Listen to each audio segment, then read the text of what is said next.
Olunaku lwa leero lunaku lwa Valentine era happy Valentine's Day to everyone. Buli wena aliyo ng'owuliriza video yange oba ng'olaba video yange nkwagaliza olunaku lwa Valentine olulungi. So nga leero tutandise ne mukyala Lutaaya oba the Balutayas nga kwe kuli Shakibu Lutaaya ne mukyala we Zarina Hassan era nga ku lunaku olwokusatu mwami Lutaaya Shakibu yasazeewo n'agwa mudene agende e South Africa gy'abadde aludde okuddawo kumebbanga ebiseera ebisinga kati abadde abimaze wano eno Uganda nge South Africa aludde okugendayo bw'atyo n'asalawo yeesule mudene agenda surprising mukyala we Zari wamu n'abaana babadde surprised nnyo basanyuse essanyu lyabadde lingi era abaana bamubuuza nti Uncle Shakibu ogenda kumalawo wano eno bbanga ki tubadde tukumisinga baagala bamaleko naye ebbanga eddene bw'atyo n'abagamba ngenda kumalawo mwezi oba ennaku 5 oba ennaku 10 mwatu kumbe nga ayagala ku celebrating lunaku lwa Valentine n'omukyala we oba ne family ye. So bwekityo ne bagenda ne beekubisa ebifaananyi ne bakwata videos era nga bw'obiraba ng'ayagala asanyuse mukyala we Zari ku lunaku olwa Valentine. So happy Valentine's Day gwe wena ali eyo nga tugenda okweyongerayo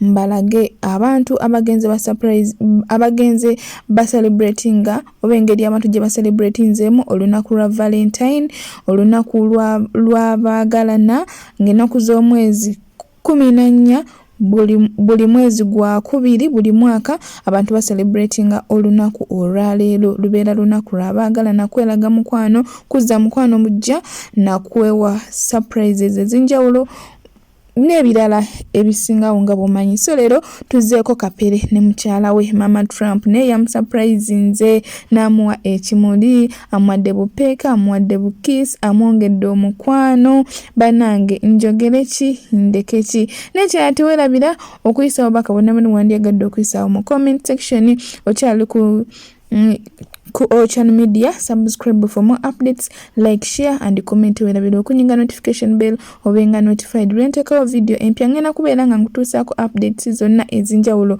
obalabye abaagalana ogulabye omukwano gubeeramu nno n'ebigo munansonyiwa naye nga abantu abali mu mukwano bagamba babeera basiru barakallahu fikum kuba kati laba kapere ne mukyala we bagudde ebigo basazeewo kubeera nga beeyisa bwe batyo. Bwetyo tuyongeddeyo n'omuyimbi Ava Peace naye nga bw'atyo bw'alabise ku lunaku olwaleero olwa Valentine alabise bulungi ayambadde bulungi abantu nambesinga bayambadde color red kuba olunaku lwa Valentine oli mu color black color red ne color white. So omuyimbi Ava Peace naye bw'atyo bw'alabise nga tweyongeddeyo tugenze ku muyimbi Nina Rose Ugandan property bw'atyo naye bw'ayambadde alabise bulungi nnyo ayambadde black silver and ekimuli kya red bw'atyo bw'alabise bulungi ayase bulungi kwegamba najjirayo ddala ennyambala y'olunaku olwa Valentine. Teweewuunya kubeera nti n'obusi buli muntu nti ayambala red. Olunaku lwa Valentine lulimu color red, color black ne color white. Tweyongeddeyo ku muyimbi Helen Lukoma naye bw'ati wayambadde nga bw'omulaba lwakuba yayambadde color brown naye era alabise bulungi nnyo ku lunaku olwaleero olwa Valentine. Happy Valentine's Day buli muntu alaba video yange. Tuyongeddeyo ku muyimbi Carol Nantongo naye bw'atyo bw'alabise. Jjukira nti abayimbi bangi ab'enjawulo bavuddeyo ne ba celebratinga Valentine mu ngeri y'okwambala photoshoot biki n'ebirala bingi nnyo abalaze ebimuli abalaze ki n'ebirala bingi nnyo era nga bw'obiraba era ngenda kuba mbikutuusaako surprise nnyingi ez'enjawulo ez'olunaku lwaleero era ngenda kubeera nga mbibalaga wonna nabasuubiza nti no waneno ku Ochana Media nakomawo kubeera nga mbawa amawulire ag'enjawulo kasaavu kanyama ono mukyala Wisdom Kaye awangalira Canada munange Fatia Lujja naye bw'ati bw'alabise abalaba series za Aromatic era mumulaba azanya bulungi nnyo bw'atyo naye no bw'alabise ate no tuyongeddeyo ku couple endala eya Vivian Tendo n'omwami we Tinsley Moses bwe batye balabise bulungi nnyo n'omulala mukyala Hadija Kigozi bw'atyo bw'alabise naye nga media personality ate era nga influencer bw'atyo bw'alabise mu black n'ebimuli bya red nga tuyongeddeyo tugenze ewa Mami Green Winnie wa Mami naye bw'atyo bw'alabise alabise bulungi nnyo ayambadde color red njogera kindeke ki era nga bwe mumulaba bw'atyo bw'alabise kubanga alabise bulungi nnyo kala evuddeyo so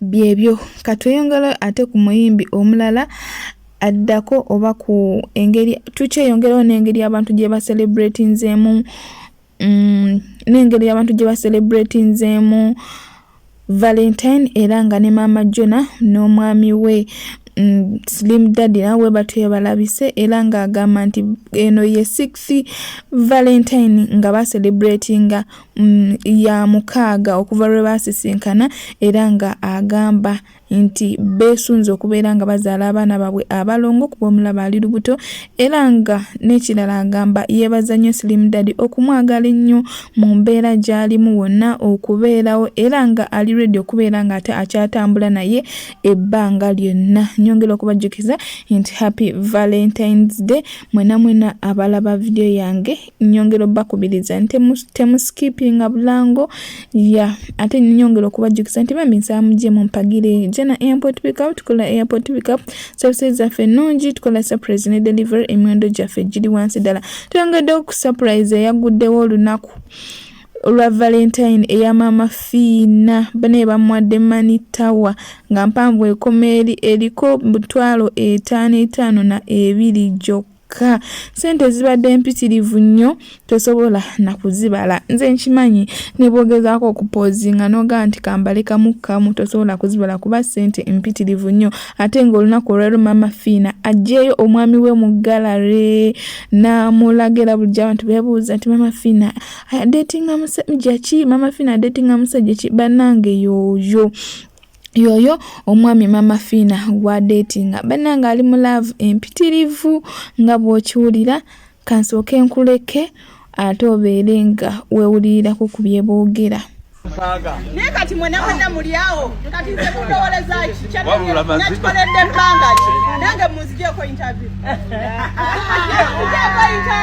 nokisuula ebbanga lyayiseemu okikoledde ebbanga ki Rosette abantu mwewadde eddembe ku kirabo kyekirabo kikoledde ebbanga ndowooza kino ekintu nkipulaniridde wiiki 2 nga nkwataganye ne Haji nga twagala surprisinga mami nga tumwebaza olwa love gyatulaze azima obadde obuzakisebye nga mwebazaani no twaplaninga ne Haji surprise eno weeks 2 emabega netugamba tugenda kukola ki nga tunoonya ekinene kye tuyinza omuwa nga tetukiraba kuba buli kimu akirina so we decided okumukolera kino ekirabo kitono ne tusaba kisiime ani gwe mukikoledde tukikoledde Mama Fiina namutebisibya omukyala Miss Zora naye bw'atyo bw'alabise Phoebe Excadama mama amazing naye bw'atyo bw'alabise naye maama abantu nga bamuvuma bamubode shaminga nti bannange ng'atoogezze nnyo ng'atoogenda kwabika biki bane mweradde nti abakyala be bazaala bagejja nsaba ombuulireko kyama ki ekiri mu kuzaala mu kumala okuzaala n'ogejja lwaki abakyala abasinga bwe bamala okuzaala bagejja nsaba gwe nalina akimanyi nsaba okwesa comment section yotubuulire kubanga ennamba esinga abakyala bamala okuzaala bagejja oyo nno ye Posha wa Derrick eyatwala Derrick wa Muna bw'atyo bw'alayise ku lunaku olwa Valentine alabise bulungi era yabasekeredde n'akuba akakule n'agamba abasekeredde nnyo mwenna abalinda olunaku olumu mu mwaka okulinda olunaku olwa Valentine okutuuka balyoke bakuwa ebimuli era bw'atyo n'agamba nti wiigi gy'ayambala egula omusaala gw'emyezi 6 tokubye nnyo Posha munnange, tokubye nnyo Posha wa Derrick, naye nga happy Valentine's Day eri buli omu ali eyo. Gwe atafunye akamuli munnange teweekubagiza toli bwomu, toli bangi, so beera mugumu olinde olulwo olujja. Bumanyi buli kintu kibeera n'essaawa yaakyo, buli kintu kibeera n'akaseera kaakyo, so teweekubagiza munnange. Tweyongeddeyo ku muntu ku mulala tulazeeko oba agezezaako okucelebratinga Valentine mu ngeri ey'enjawulo. Oyo nno nga yaani? Guess who? Ani asobola okumuteeba? Jogera ntukyali ne Posha. Tugenze tugema bagamba Coco Masti Shane muwala wa Moti omubalanguzi, naye olwaleero asazeewo atukube olulenzi mu maaso, atulage omuhusband, atulage boyfriend we.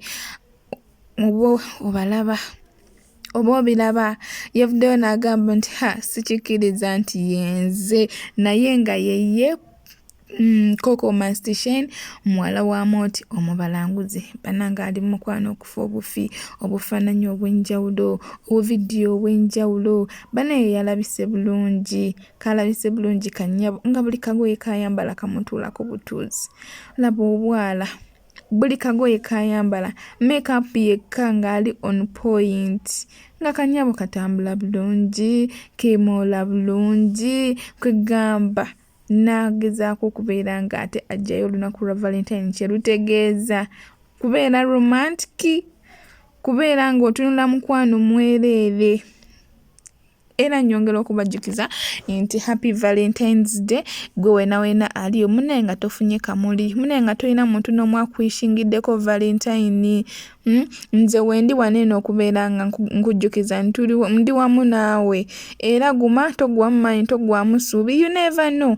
Leero wobeera nga tofunye muntu akwishingira Valentine, tofunye muntu n'omu akwa kamuli yadde akaki, beera n'okukkiriza nti ate omwaka ogujja Katonda nga tuwadde obulamu ojja kufuna akwishingira, ojja kufuna akuwa ebirabo, akuwa ebimuli, akwagala. Gwe nayena ng'oli singo nga naye wandyagadde okubeerako mukwano, nsaba Katonda munange akuwa omuntu gwakulimu obulungi, anaakwagala, ataakujuze, ataakulaga ennaku, anaakuwa zi surprise ez'enjawulo, anaakusanyusa, anaakwagala ebyaddala ebiriyo nga si byakwebuzaabuza, nga biviira ddala ku ntobo ya mutima, si byakwebuzaabuza. Kwa bannange abantu abafera omukwano gye bali, naye ate n'abatuufu gye bali, era nsaba Katonda amukuteebese. Togwamu ssuubi kugamba nti oba nadiba oba ki munnange, todibanga. Kabeera kaseera buseera, owuwo najja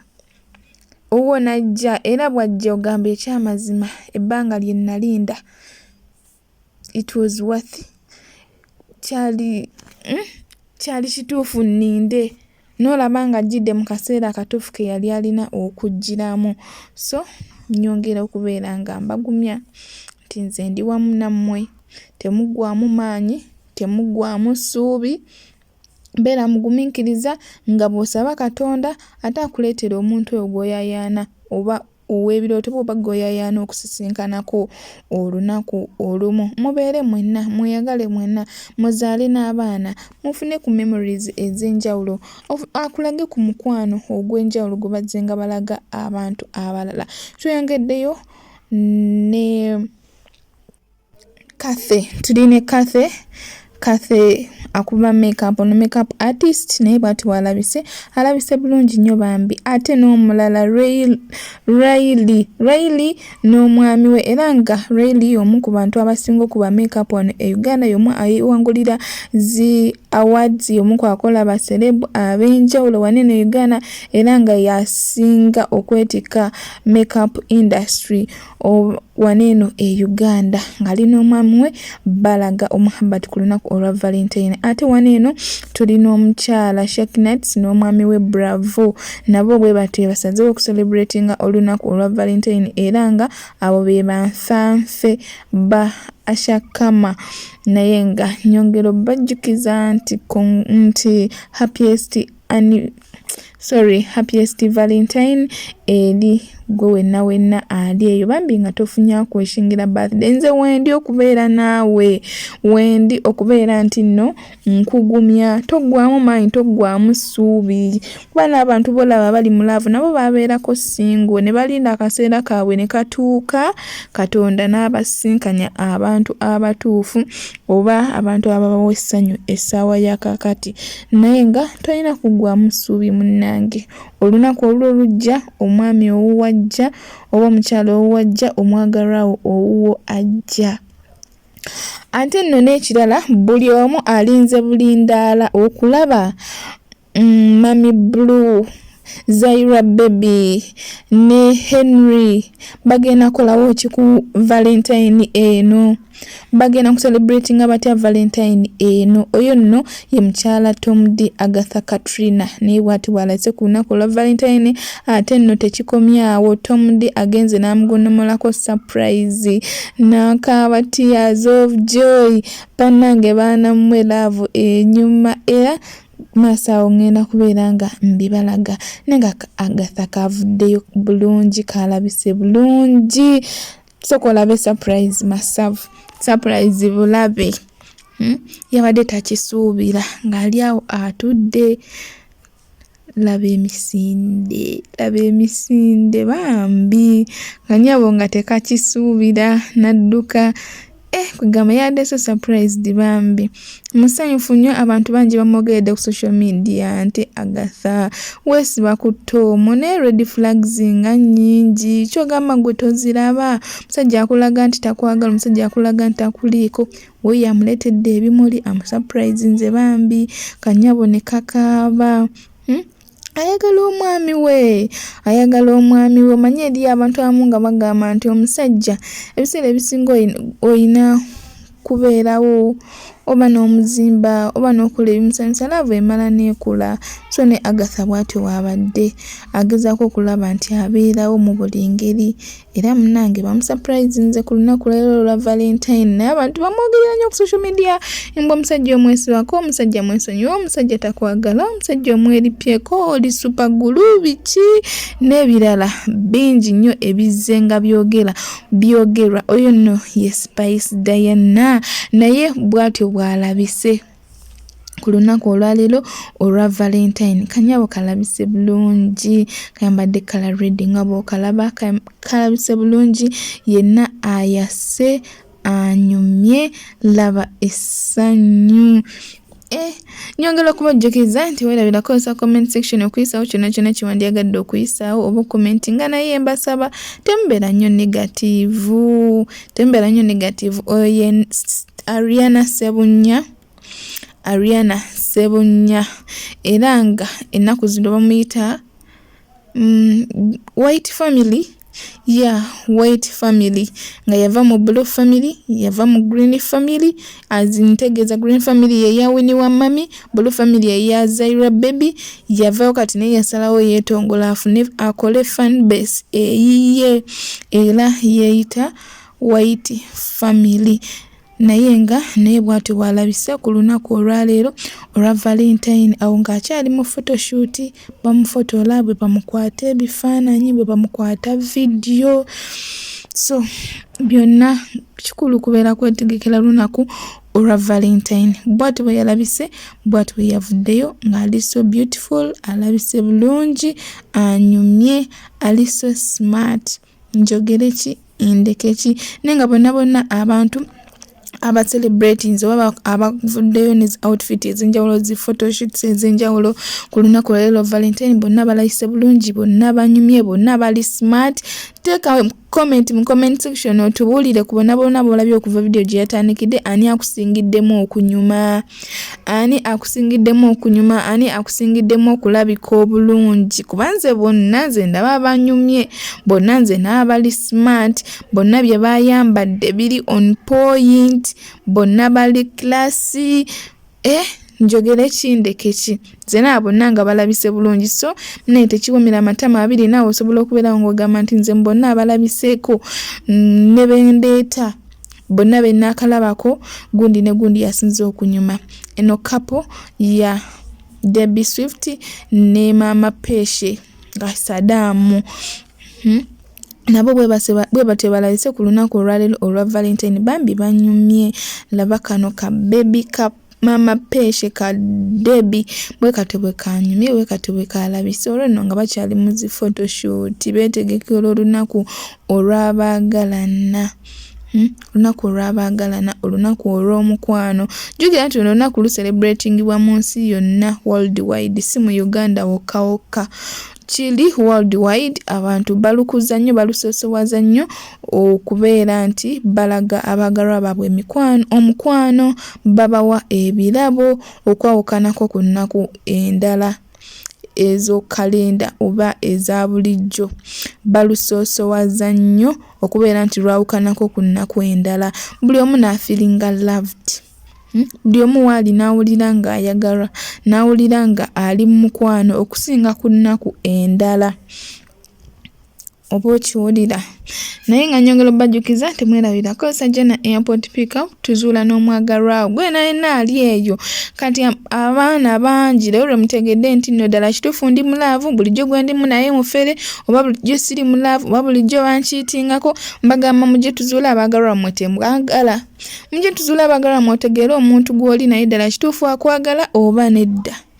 Omugabana oba tomugabana. Enamba yaffe 0704 44 40 58. Twongeddeyo ku kapo eyawangudde ebirabo by'Abamirembe, Zulufa ne Geoffrey, bamaama Blessing, abazadde ba Blessing bwe batye balabise. Ate nno ng'ate ekyewuunyisa ku Valentine yennyini Valentine yennyini era ge mazaalibwa ga Zulfa, lwe lunaku lwe yazaalibwa. Obadde okimanyi? Ndowooza ensonga lwaki munnanga alina omukwano omuyitirivu gw'alaga Geoffrey. Omwana muwala ng'alina omukwano, mwana muwala alina omukwano. Jjukira twabategeera akyali eri mu kiyumba, mu nnyumba y'Omuwarabu, abaana nga balina omukwano. Abantu ne babavuma ku social media, abantu ne babavuma naye ne balemezaamu bambi nga bo kye baliko bakyagala, nga bo kye baliko balaba kiri ku origino, si kyakukaka, si kyakwekaka. Munnanga ntolooza olunaku lwaleero tebawangudde ebirabo ebiyitirivu. Ngenda kuba nkuleetera vidiyo eddako olabe olukunkumuli lw'ebirabo bye bawangudde, ebirabo biyitirivu. Nenga congratulations to mwenna abawangudde ebirabo okuva ewa Mirembe Beddings ne Nsambya Furnitures. Era nga be babadde mu kazannyo k'okuwangula ebirabo bya Nsambya ne Mirembe Beddings, mwattu be basinze okufuna views. Video zaabwe ze zasinze okutambula, ate kazanyo kaabwe video zaabwe abantu bazaagadde nnyo. Nyongera obajjukiza Jana Airport Pickup mujje tutambule ffenna. Tulina offer ku lunaku olwokubiri. Tulina offer. Mujje tutambule ffenna ku miwendo egya wansi ddala, tojja kwejjusa. Tulina free wifi, tulina n'ebyokulya, tukyusa ne ssente, totya kujja na ssente zo.